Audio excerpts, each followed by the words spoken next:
welcome sa Tongs TV. Manood palagi at mag-subscribe na rin kayo para updated sa bawat video naming bago. Sa bawat video ay may aral kang makukuha, lalo na kung isa kang magsasaka. Gawain sa probinsya ang palagi naming content, kaya halika na sa Tongs TV. Mag-subscribe na kayo at manood palagi. Yes, magandang hapon. Ayan, hapon na nga po mga katongs. Friday, April 25. So kanina, ayan, nagpatubig lang muna kami ni Batur sa Ampalaya.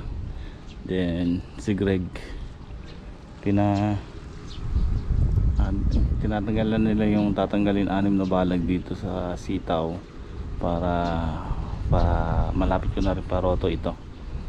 So ngayon, ayan, kasi kanina hindi tayo pwede magtanim ng maaga. Tapos ayan, hinalo ni Dingdong tong kabila. So bukas na siguro mapagtutudling dito kasi ala pa naman tayong punla rito eh.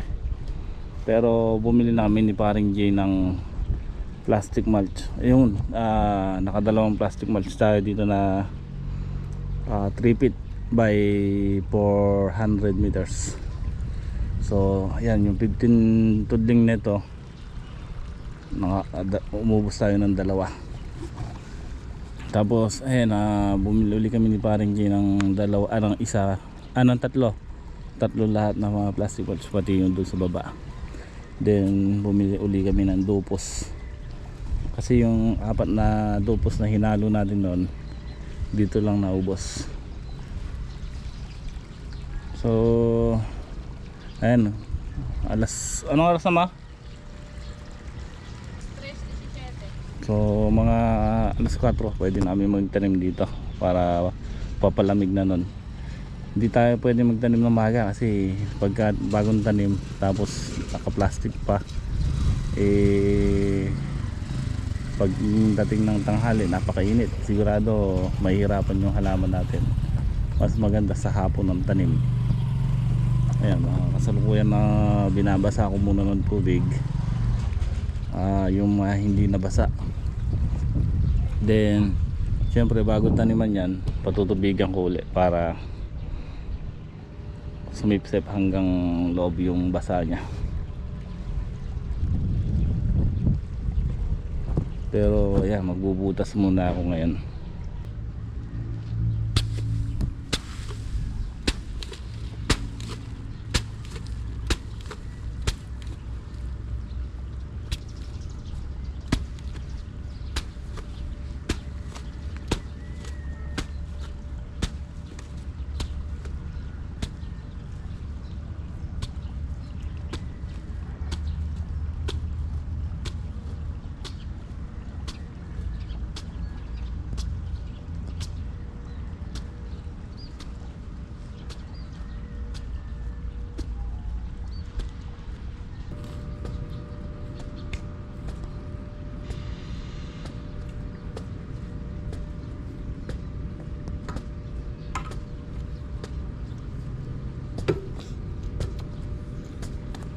Mahiwa ka dyan.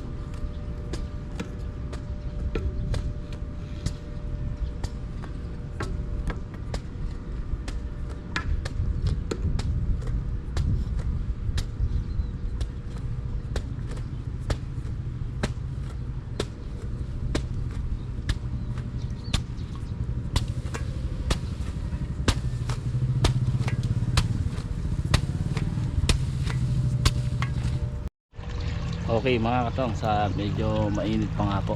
Ayan, dalawa yung ginagamit nating pinagkukuha na nating tubig. Ito galing dun sa sapa, itong malaking hose. Pinasagad ko ng minor kay Bato yung tubig kasi walang naman yan pang sa agapay. Ito yung electric motor sa may maliit na hose. So pinasagad ko lang ng minor. Kumbaga ko lang sila tuwang kasi pagka malakas mahirapan tayong tigilin yung tubig. Tulad yan, naghaharang tayo sa kung saan mababa o sa mataas. Kailangan inaano natin yung tubig para mabasa yung loob ng tudling. pagka malakas yan mahirapan tayo maghanang, lalo na yung lupa rito parang buhangin na madaling matibag, hindi naman po makunat na putik yung lupa rito. So pinasagad ko ng Minorque bato, ayan yung under nya, mas malakas pa sa electric. Ito yung electric so ilan tulig lang naman yung babasahin pa, 2 butas na lang. Tapos yun, istakan ko na rin ng tubig yung mga una kong binasa. Kamukha ng ginagawa ko na ito mga katongs. Ayan.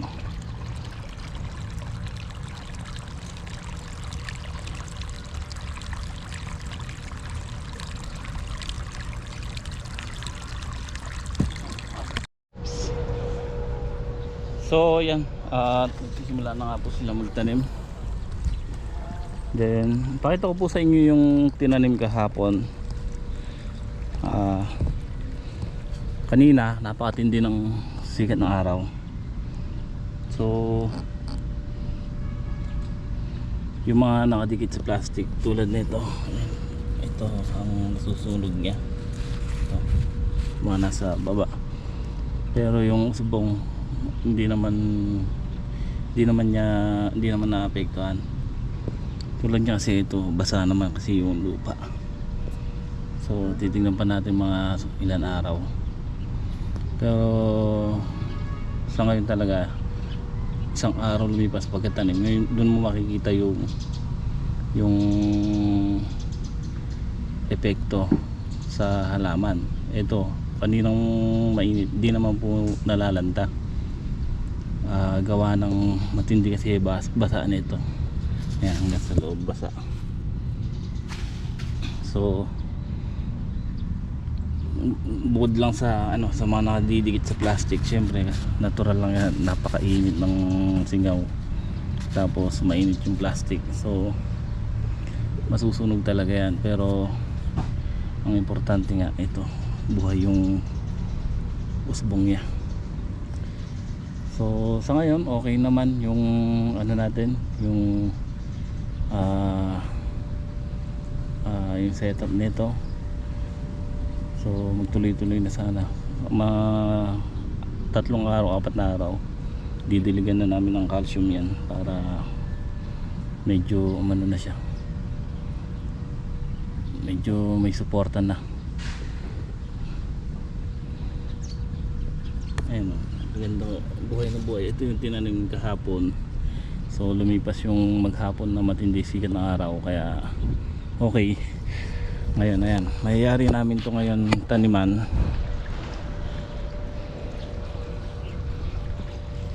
So bukas na ako magtutubling dito kasi 2 yung tubig na gumagana ngayon, isa sa electric motor, isa sa Robin. So naaagad ako, nagbubutas ako, din nagpapatubig.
Ayan nga po mga katoms, medyo dumidilim na, pero ayan, niyayari na po namin ngayon. So ito yung naiwan dito sa gitna kahapon na 2 butas na kalahati lang, tapos yun na lang, yung isang butas na lang sa gilid ng niyayari nila Greg.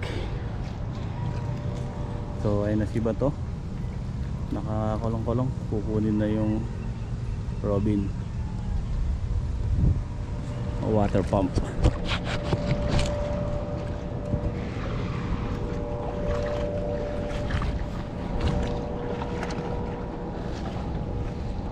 Tinagusan ko lang ng tubig to, medyo mapakat na eh, mapakat.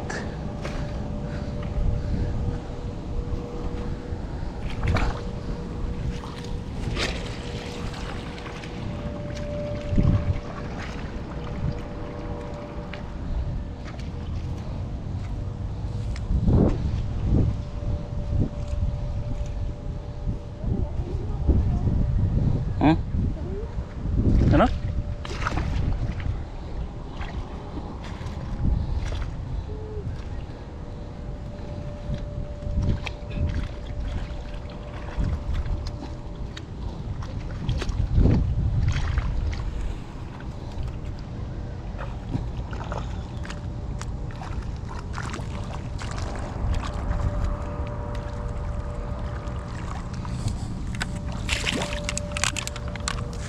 Yayarin talaga natin to. Huwag ka mag-alala at yayarin talaga natin yan.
Eh?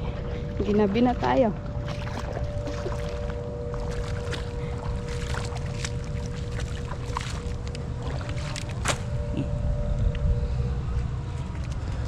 Wala. Ayun na naman.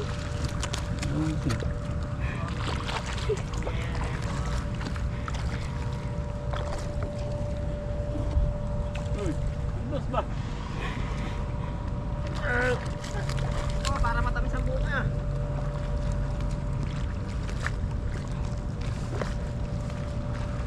Agoy, agoy, agoy.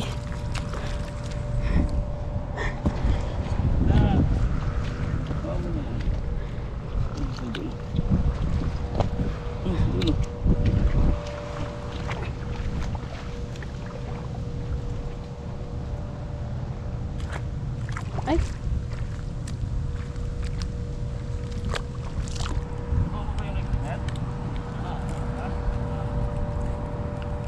Sa dulo.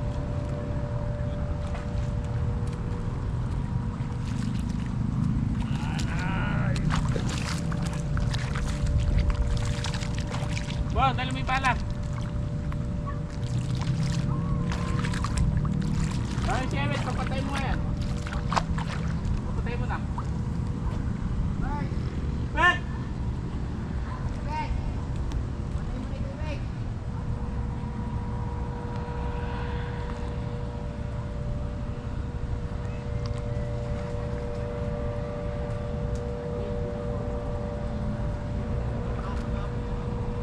Sarado mo rito.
Ano may pala mo?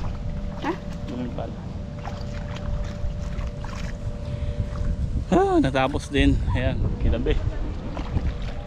Ginabi tayo. Pero natapos na lahat. Yung 15 tudling. Okay na. Bukas magtutudling tayo. Pagka kaya magtudling, nagpa-plastic. Baka sabayan din nila mag-plastic. Mag-ano ng plastic malt.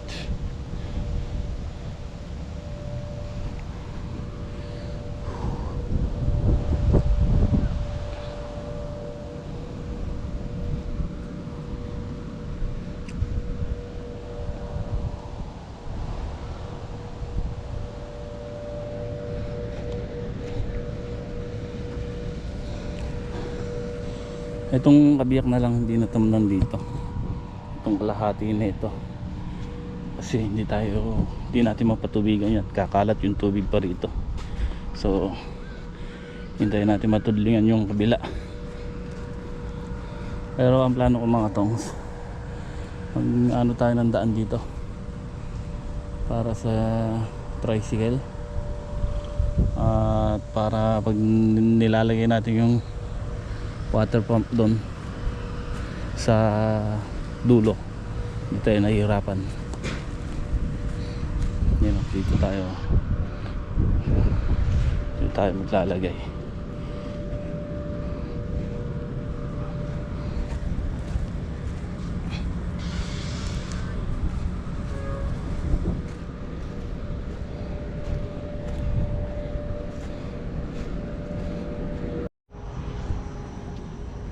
Yun o mga katongs, at natapos na nga po.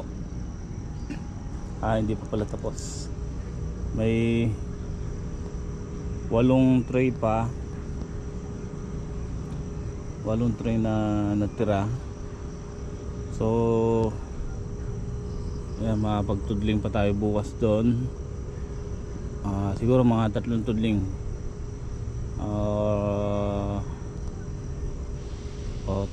Tatlong tudling ngayon mga katongs.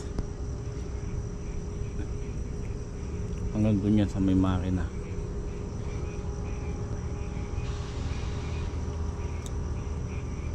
Pero yun, tama lang naman kasi 15 tudling na to. So magiging 18 tudling kung maglalagay pa tayo ng 3 time is 2, 36 tudling na sili lahat. Kasi doble.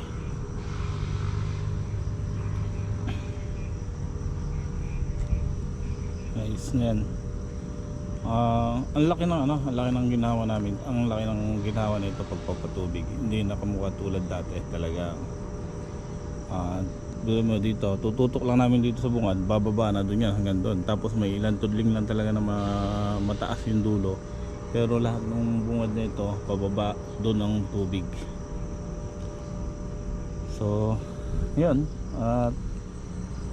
pero tutudlingan din namin ito lahat ngayon.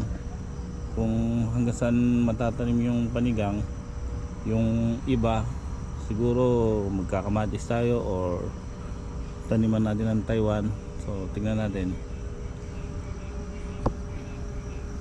Basta itong side nito, tutudlingan natin lahat yan bukas.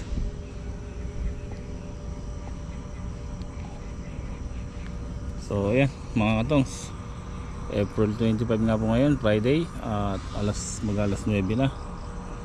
At muli po, maraming salamat sa mga nanonood ng ating vlog. At isa shoutout lang tayo.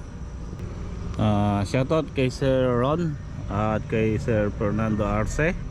Maraming salamat. Shoutout din kay Pinoy Farming. At shoutout kay Giancarlo Hilario.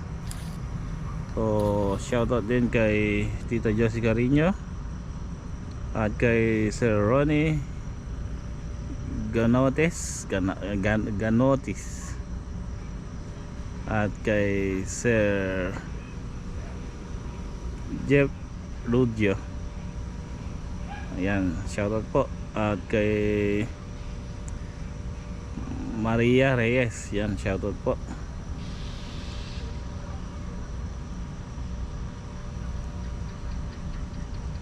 At kay Sir Birril Santos, yan, shoutout. Kay Sir kay Leonidas Alfaro, shoutout po.